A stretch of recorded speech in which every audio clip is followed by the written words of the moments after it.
दिवाली का त्योहार आ रहा था। सारा शहर जैसे एक नई मस्ती और उमंग में डूबा था। कोई अपने घर की सफाई कर रहा था तो कोई पुताई। बाजारों में तो अलग ही रौनक थी। सारी दुकानें रंग बिरंगी लड़ियों, पटाखों और मिठाइयों से भरी हुई थी। दिवाली से कुछ रोज पहले की बात है। उस रात भगवान विष्णु और माता लक्ष्मी नगर के ऊपर से गुजर रहे थे। देखिए प्रभु, लोग दिवाली पर मेरे स्वागत की तैयारी में कितने रमे हुए हैं। सबके चेहरे खुशी से दमक रहे हैं। सो तो है देवी, मगर इस नगर में अभी भी कुछ लोग ऐसे हैं जिनके लिए दिवाली मनाना किसी सपने की तरह ही है। मुझे तो ऐसा कोई घर दिखाई नहीं दे रहा प्रभु। आप किसकी बात कर रहे हैं? चलो आगे चलते हैं। कुछ दूर चलने पर उन्हें एक अंधेरी झोपड़ी नजर आई। ये किसकी झोपड़ी है स्वामी? ये मेरी ही एक अनन्य भक्त का घर है।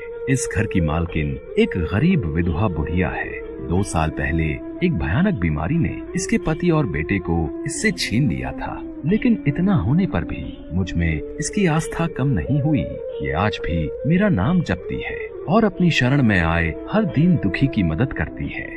किंतु स्वामी, यह तो खुद इतनी गरीब है, यह कैसे किसी की मदद कर सकती है? कल तुम स्वयं ही देख लेना।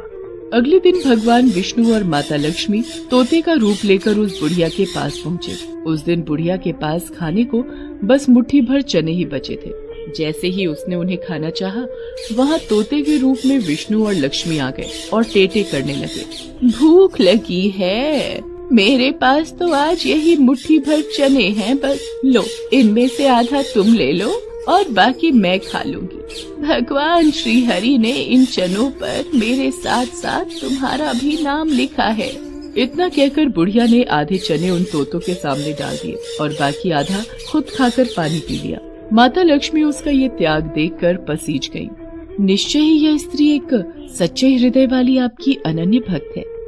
तो फिर जाओ देवी, मेरी इस भक्त के कष्ट को दूर करो और देखो कि इसकी दिवाली अंधेरी न रह जाए। जो आज्ञा स्वामी।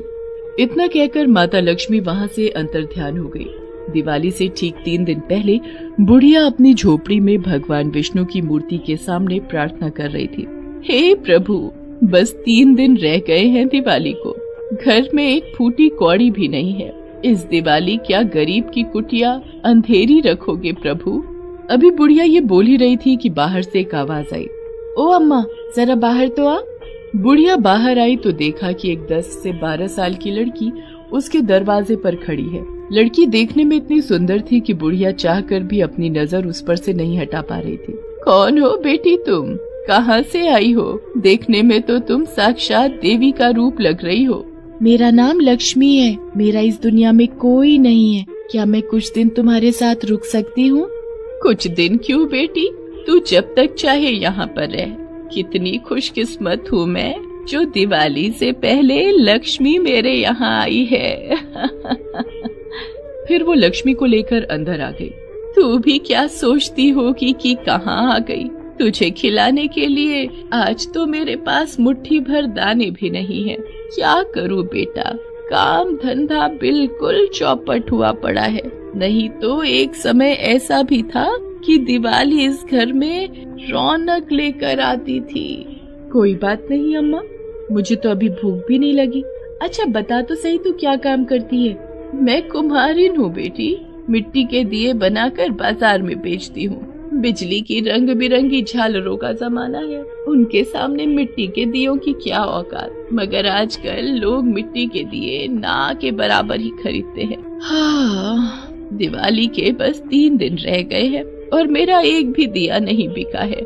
यहाँ तक कि नए दिए बनाने के लिए जो मिट्टी लाई थी वो भी वैसी ही रखी हुई है। तू चिंता मत कर अम्मा, चल अब हम दोनों साथ मिलकर दिए बनाएंगे और फिर उन्हें बेचने चलेंगे। फिर लक्ष्मी उस बुढ़िया के साथ दिए बनाने लगी। लक्ष्मी के बनाए दिए इतने सुंदर थे कि बस पूछो ही मत। अरे वाह बेटी, तू तो बड़े सुंदर दिए बनाती है। कहाँ से सीखे तूने ये दिए बनाना? लक्ष्मी कुछ न बोली, बस मुस्कुरा भर दी। शाम को दोनों दिए बेचने बाजार गई। लक्ष्मी अपनी प्यारी सी आवाज में बाजार में लोगों से कहती थी, बाबूजी दिए ले लो, बड़े अच्छे दिए हैं, मैंने अपने हाथों से बनाए हैं। लक्ष्मी की बातें सुनकर लोग वहाँ खींचे चले आते थे। लोग उसकी प्यारी सूरत और मीठी आवाज से खींचे चले आते और सोने पर सुहागा उसके हाथों से बने दिए कर देते थे। देखते ही देखते उनके सारे दिए अच्छी कीमत पर बिक गए। अरे वाह बेटी, आज तो काफी पैसे मिले हैं। इतनी कमाई तो पिछले 3 सालों में भी नहीं हुई जितनी की आज एक दिन में हुई है। अभी तो दिवाली में 2 दिन बचे हैं अम्मा, तू बस देखती जा। और हाँ अम्मा, आज थोड़े से रंग भी ले लेना, मैं रंग बिरंगे दिए बनाऊंगी। ठीक है, लेकिन तू पहले मेरे साथ चल, मैं खाने का कुछ सामान लूंगी और तेरे लिए अच्छे अच्छे पकवान बनाऊंगी। फिर बुढ़िया और लक्ष्मी ने दिए बनाने के लिए रंग और बनिए की दुकान से खाने का सामान लिया और घर चली गयी। उस शाम बुढ़िया की झोपड़ी जगमगा रही थी। बुढ़िया ने अपने हाथों से लक्ष्मी के लिए पूरी सब्जी, पकौड़े और खीर बनाई और प्रेम से उसे खिलाया। अम्मा, आज तेरे हाथों से खाना खाकर मुझे संसार भर की तृप्ति मिल गई। अच्छा, अब तू आराम कर, मैं दिए बनाती हूँ। मगर बेटी, तू भी तो थकी हुई है, तू भी पहले आराम कर ले। नहीं अम्मा, अभी मुझे नींद नहीं आ रही, तू जाकर सो जा, मैं बाद में आती हूँ। फिर बुढ़िया जाकर सो गई और लक्ष्मी दिए बनाने लगी। अगली सुबह जब बुढ़िया सोकर उठी तो उसकी आंखें चौंधिया गई। लक्ष्मी ने तरह तरह के रंग बिरंगे दिए तो बनाए ही थे, साथ ही सुंदर और रंग बिरंगे मिट्टी के खिलौने भी बनाए थे। खिलौने तो इतने सुंदर और सजीव लग रहे थे कि मानो अभी बोल पड़ेंगे। उस दिन बाजार में 1 घंटे के अंदर ही उनके सारे दिए और खिलौने बिक गए। ये सिलसिला दिवाली तक चला। लक्ष्मी के बनाए दिए बाजारों में बिकने वाले बिजली के झालरों पर भारी पड़े। लोग महंगी कीमत पर लक्ष्मी के दिए खरीदने को तैयार थे। बुढ़िया के पास अब इतने पैसे जमा हो चुके थे कि उसकी बाकी की जिंदगी आराम से कट जाती। दिवाली की रात, आज की रात माँ लक्ष्मी की पूजा की जाती है, लेकिन मेरे लिए तो साक्षात लक्ष्मी का रूप तू है, इसलिए मैं तेरी ही पूजा करूँगी। नहीं अम्मा, तू तो बस मुझे अपनी बेटी ही बनकर रहने दे। बेटी तो तू मेरी सदा ही रहेगी। आज तूने ये साबित भी कर दिया कि बेटियां सचमुच लक्ष्मी का रूप होती हैं। आज मैं अपनी प्यारी बेटी को तैयार करूंगी, उसकी आरती उतारूंगी, उसकी बलैयां लूंगी और फिर उसे अपने हाथों से बनाकर अच्छे अच्छे पकवान खिलाऊंगी। मेरे लिए मेरी बेटी ही साक्षात लक्ष्मी है।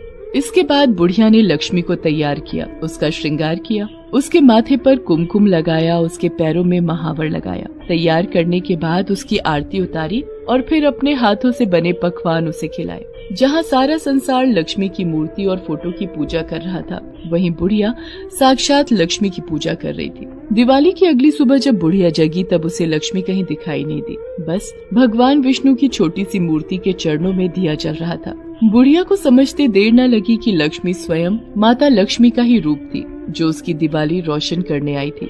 जब माता लक्ष्मी वापस विष्णु जी के पास पहुंची तो भगवान विष्णु ने कहा, धन्य हो देवी तुम, बेटी बनकर तुमने मेरी भक्त के जीवन में उजाला कर दिया। जिस घर में मेरे स्वामी नारायण की पूजा होगी उस घर में मुझे जाना ही होगा स्वामी। मेरे रहते उस घर में कभी गरीबी नहीं आ सकती।